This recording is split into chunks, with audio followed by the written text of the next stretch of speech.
नमस्कार, आदाब। मैं मुसाहमा खान, आप देख रहे हैं गया टुडे। जैसा कि सभी को पता है कि 2024 लोकसभा चुनाव को लेकर लगातार राजनीतिक सरगर्मी तेज हो गई है। इसी बीच अखिल भारतीय देशभक्त मोर्चा के राष्ट्रीय अध्यक्ष स्वामी विजयानंद ने गया में संगठन को विस्तार एवं पार्टी को मजबूत करने के लिए पार्टी कार्यालय का उद्घाटन वो खुद आकर किए। साथ ही साथ पार्टी के राष्ट्रीय कार्यकारिणी के अध्यक्ष टीएच खान एवं मोहम्मद शकील मौजूद थे। स्वामी विजयानंद ने राजनीति के बारे में कई तरह के सवालों का जवाब दिया। उन्होंने बताया कि बिहार में सभी सीटों पर चुनाव अखिल भारतीय देशभक्त मोर्चा लड़ेगी। उन्होंने कई तरह के सवालों का जवाब देते हुए बताया कि भारत में लगातार सत्ता में सिर्फ भ्रष्टाचारी पार्टी आते रही हैं और हमारी सरकार अगर आती है तो कई तरह के जो भी भ्रष्टाचार हो रहे हैं वो मिटाने की कोशिश करेंगे। आगे उन्होंने क्या कुछ कहा है, मैं आपको सुनाता हूं। हमारे साथ जुड़े हुए हैं विजयानंद स्वामी जी, अखिल भारतीय देशभक्त मोर्चा के राष्ट्रीय अध्यक्ष हैं और काफी चर्चित चेहरा हैं और इनके बारे में इन्हीं से जानने की कोशिश करेंगे। इनका पार्टी का कब नींव रखे थे और क्या पार्टी का उद्देश्य रहा है, वो बेहतर तरीके से खुद इनके बारे में जानकारी देंगे। हमारे पार्टी का गठन एक दिन संपूर्ण पार्टी जिसमें शिवसेना और बहुजन समाज पार्टी और भी आईपीएफ सबका रजिस्ट्रेशन हुआ था।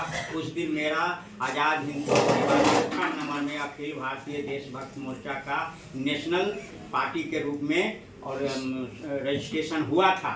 तो टीएन सेशन कहें कि they are so many party in Bihar, what is need of this Deshbhakt Morcha as a national party. All the parties are fighting for the cause of their own cause and cause of their caste and creed. But let a patriot party be registered to fight for the people of the country, entire people of the country.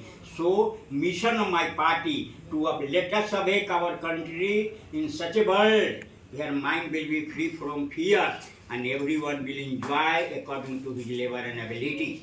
और तो तात्पर्य ये हो गया कि जब हमारा देश में सारा देश आज हमारा जाति और धर्म के नाम पर युद्ध लड़ करके और जनता के लिए नहीं केवल 400 और 500 पार करने के लिए है, मैं तो अब विकल्प के रूप में कुछ नहीं है। विपक्षी लोग खत्म हो गए हैं, भ्रष्टाचारी और राष्ट्रद्रोह का काम कर रहे हैं, जिसके कारण बीजेपी उगा या उस पार्टी को भी हम अभी छोड़े हुए हैं तो उसी को वोट देते थे। लेकिन अब कुछ भविष्य नजर नहीं आता है। 400 पार करेंगे या 500 पार करेंगे, देश की जनता जो अमन से जीना चाहे। एक मिनट सर, जिस पार्टी के बारे में आप बता रहे हैं कि भ्रष्टाचारी है, तो कहीं ना कहीं जो भी पार्टी सत्ता में आती है भ्रष्टाचार क्यों हो जाती है? तो इसलिए होती है, इसके लिए ये होता है कि उसको इतना मलाईदार जगह बनाया है, इतना सुख का जगह बनाया है, जो उद्देश्य नहीं था सुभाष चंद्र बोस और भगत सिंह का। वो बलिदान के लिए पार्टी बना था, देश और राष्ट्र के लिए बलिदान। आज इतना सबसे पहला मेरी पार्टी यदि ये चाहती है कि मेरी पार्टी यदि आती भविष्य में या जनता यदि चाहे कि इस पार्टी के जरूरी है तो वोट देने का, टिकट देने का राइट जब जनता के पास आएगी तब तो अच्छे लोग को टिकट मिलेगा। जन संसद में टिकट के लिए जनता उम्मीदवार देगी। जो उम्मीदवार राष्ट्रभक्त होगा, नैतिकवान होगा, योग्य होगा, त्यागी होगा, तब जनता के पास परमानेंट उसको आज़ादी मिलेगा। लोकतंत्र का मालिक जनता को बनाने के लिए आवश्यक है। और जब तक पैसा पर जाति पर टिकट बटेगा, अगला पिछला, ऊंच नीच, मजहब, देश हमारा आज महंगाई से, भ्रष्टाचार से, सांप्रदायिकता में और जातिवाद में धू धू कर जल रहा है। अब महंगाई बेरोजगारी अंत नहीं हो सकता है। कोई जीते 500 जीते 400 जीते, लेकिन जब जनता अपना उम्मीदवार देगी अच्छे लोगों को, तब उन लोग जो सरकार बनाएंगे तो जनता की सरकार होगी। टिकट देने का राइट जनता के पास और लोकतंत्र जनता को पास पहुंचाने के लिए लड़ाई है और जनता को भ्रष्टाचार से मुक्ति देने की लड़ाई है। सारे लोग जान रहे हैं कि देश में जो न्यायालय 20-20 बार 200 बरस केस चलेगा तो जनता की उम्र है 70 साल 80 साल। तो हम चाहते हैं कि just after getting the information, police as well as magistrate will rush to the PO. If case will be correct, then FIR will be lodged and investigation, argument and judgment, everything should be finished within 24 hours. ऐसी व्यवस्था देने के लिए हम चाहते हैं कि इनकलाब हो, जनता के हम छाया गवर्नमेंट बनाएंगे और हम सारे कानून बना करके जनता के पास देंगे। और जनता ऐसी यदि चाहती है, लोकतंत्र लाना चाहती है, तो व्यवस्था में परिवर्तन की जरूरी है। जनता टिकट कब देगी? जनता को जन संसद लगा रहे हैं, यही में हम आए हुए हैं। जन संसद में 500,000 जनता का जो टोली रहेगा, उसमें एक प्रस्तावक होगा कि किसको आप चाहते हैं टिकट देना, कौन है जो आपके पीड़ा को दुख दूर कर सकता है, जो अमन देश में ला सकता है, कानून का राज ला सकता है, भ्रष्टाचार मिटा सकता है। तो जनता उम्मीदवार की घोषणा करेगी और समर्थन सर्वसम्मति से जो मिलेगा और उसी व्यक्ति को हम अपना सिंबल देंगे। और जब सरकार उसकी बनेगी तो मेरे द्वारा जो भी मेरा पार्टी और मेरा प्रॉपर्टी और मेरा जमीन सब हम जनता के नाम पर सौंपने के लिए तैयार है। इसके लिए मैं प्रधानमंत्री, राष्ट्रपति, गृह मंत्री और सुप्रीम कोर्ट के जज के पास भेजा। 750 बीघा जमीन ये सब ले लीजिए। एक कानून, रोज बोलते हैं एक कानून एक विधान, संविधान समान विधान, महिला पुरुष के बीच में अंतर किस काम का, सब एक है। न्याय मेहनत से करके अपना पसीना की कमाई, देश आगे नहीं बढ़ रहा है, देश के हालत जो भी है। लेकिन अभी देश के 125 जितने भी जनता वोट दे रहे हैं, कोई विकल्प नहीं है, क्योंकि सब लोग केवल सारे देश की जनता जान रही कि कौन क्या है। राजतंत्र आ गया है, अंग्रेज से भी भयंकर राज ये लोकतंत्र नहीं है। जब किसी का जेल जा रहा है, सुप्रीम कोर्ट से फैसला हो जाए तब वो अपना बीवी को दे दे, वो फिर जेल में जाए लगे तो बेटा को दे दे, वो जाए लगे तो फिर पुतों को दे। ऐसे ही को लोकतंत्र कहते हैं। क्या ये न्यायपालिका और लोग ये इलेक्शन कमीशन चुनाव आयोग नहीं होता तो लोकतंत्र समाप्त हो जाता। मैं न्यायपालिका का शुक्रगुजार हूँ कि अपनी देश को न्यायपालिका चला रहा है। तो पार्लियामेंट में क्यों जाएंगे? 28 वो राज्य है, 28 राज्य को अलग अलग थे, इसको बिगाववाद कहते हैं। 28 वो राज्य यदि यूसीसी लाएगा तो 28 जगह होगा, तो आप प्रधानमंत्री काहे बनिएगा? आपको बनाइए, कानून बनाइए जो सारा देश में लागू हो। आपको पावर मिला है, पार्लियामेंट देश के मालिक बने हैं, तो आप सुधार करिए, हम आपको साथ देंगे।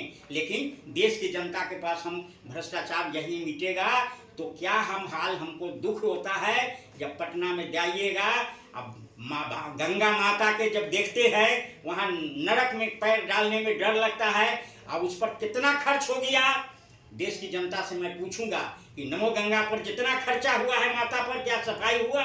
एक बार यदि बुलडोजर चल जाता तो गंगा के नदी धार ठीक हो जाता। सब नरक कुंड बना हुआ है, सारा भ्रष्टाचार में जा रहा है।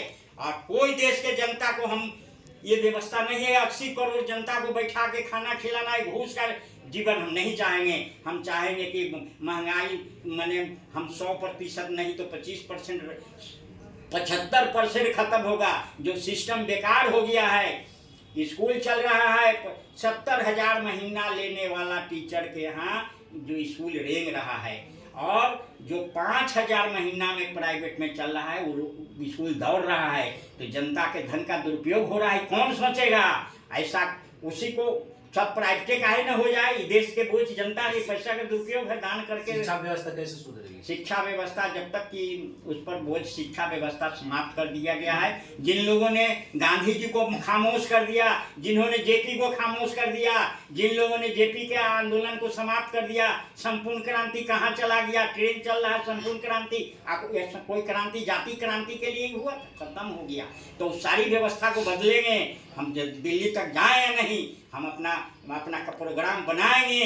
एकदम जो कानून है सो बनना चाहिए, जो दिल्ली में जाएगा। 75 साल में आज तक कोई कानून नहीं बना देश के लोग की सारे देश के लिए एक कानून हो।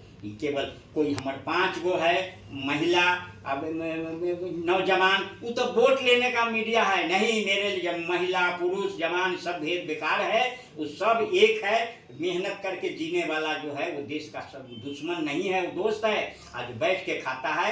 ऐसे सबसे पहले भ्रष्टाचार मिटाने के लिए मुख्यमंत्री और सरकार के यहाँ ट्रांसपोर्ट पोस्टिंग उद्योग बंद करने के लिए उनको अधिकार छीनना होगा। आयोग बना करके ट्रांसपोर्ट पोस्टिंग करना होगा। आईजी डीआईजी सबसे पैसा जो वसूल रहा है, भ्रष्टाचार का जड़ है। ये जो चुनाव माने पार्टियों के जो है दान, पार्टी को जो दान मिलता है चंदा, भ्रष्टाचार का जग वही है। उसको समाप्त कर देना होगा।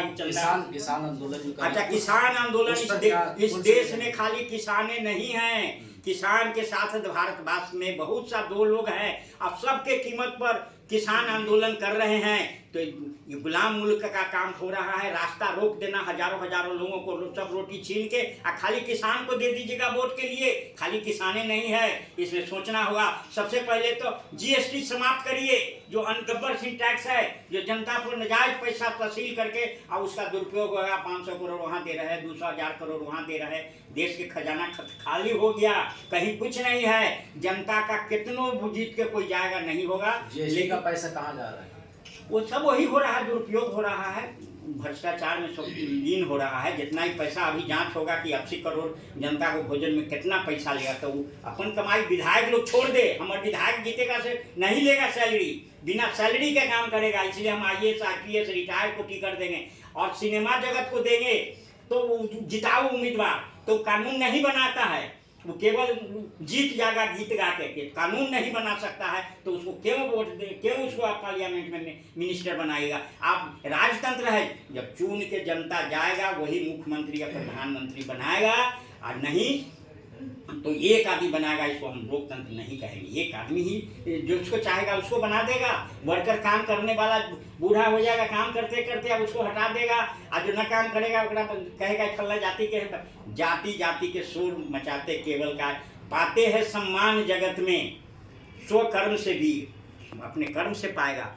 स्त्री पुरुष ऊंच नीच जाति भाव ये सब देश को जलाने वाला है। नहीं तो देश को 5,000 जाति है, 5,000 टुकड़ा करने के फेर में लोग लगा हुआ है। ये नहीं होने देंगे। देश के जनता के पास हम सत्ता और जो भी मेरे द्वारा है साधन, सब हम जनता के जो कार्यकर हम कार्यकारिणी छाया को बनाएंगे और उसको जन क्रांति लाएंगे। लोकसभा में उम्मीदवार सारे देश के कोने कोने में हम अपना आइडियोलॉजी प्रसारित करेंगे। बिहार में कितने सीटों पर लोकसभा में उतार रहे हैं? बिहार में नहीं, हम सारा देश में देने जा रहे हैं। तो बिहार में हर सीट पर हमारा लड़ेगा उम्मीदवार। हमें 40 सीट पर हम उम्मीदवार। पार्टी का मैनिफेस्टो क्या है? मैनिफेस्टो है तो वही ना कि गरीब और अमीर मेरिट की व्यवस्था बनाएंगे, मेरिट की व्यवस्था, और श्रमजीवियों की सरकार, श्रमजीवियों की व्यवस्था। जो श्रम कर कमा के खाएगा उसको बनाएंगे, और जो बोझ बनेगा जनता पर, जो फ्लैट में फेविकोल की तरह सटा हुआ है, फ्लैट सरकारी फ्लैट को कब्जा कर ले हैं, उनको फेविकोल से अलग किया जाएगा। उनको बिहार में एक कानून चल रहा है 90 से, एक बार मुख्यमंत्री हुआ वह जीवन भर चाहे सुप्रीम कोर्ट से सजाए क्यों न हो जाए, उसको सारा सुविधा मिलेगा, उसको महीना मिलेगा, मकान मिलेगा। वही लुटले है, मकान गिरने लायक न, सब MLA फ्लैट गिरा दिया गया। सब MLA को घर से 30,000 महीना किराया मिल रहा है। हमारा वो राज आ जाएगा, जनता का राज आ जाएगा। जनता को जगाने के लिए जन संसद बना के कानून बनाने जा रहे हैं। जन संसद में ही कानून बनेगा, और जितना एक तरह के कानून सारा देश में बनाओ हर लोगों के लिए, और जाति या मजहब के नाम पर जो पार्टी वोट लेगा तो उनके मान्यता समाप्त करो। और जो एक बार कोई पार्टी से जीता है दूसरा पार्टी में जाएगा तो इस्तीफा बिना देले नहीं जा सकता है। उसको पार्टी से इस्तीफा देके फिर चुनाव लड़ना होगा, नहीं तो आया राम गया राम नहीं। इस सारे अभी वर्तमान परिप्रेक्ष्य में तमाम राजनीतिक पार्टियां गद्दी के लिए लड़ रहा है। जनता के अदालत में सही व्यक्ति को प्रस्तावित करें, हम अपना पार्टी का सिंबल उसको दे देंगे, लड़ेगा, हम मदद करेंगे जितना पार लगेगा। नहीं हम करना चाहते हैं। ये थे हमारे साथ स्वामी जी, जो अखिल भारतीय देशभक्त मोर्चा के राष्ट्रीय अध्यक्ष, और काफ़ी सरलतापूर्वक सभी सवालों का जवाब दिए हैं। इसके लिए बहुत बहुत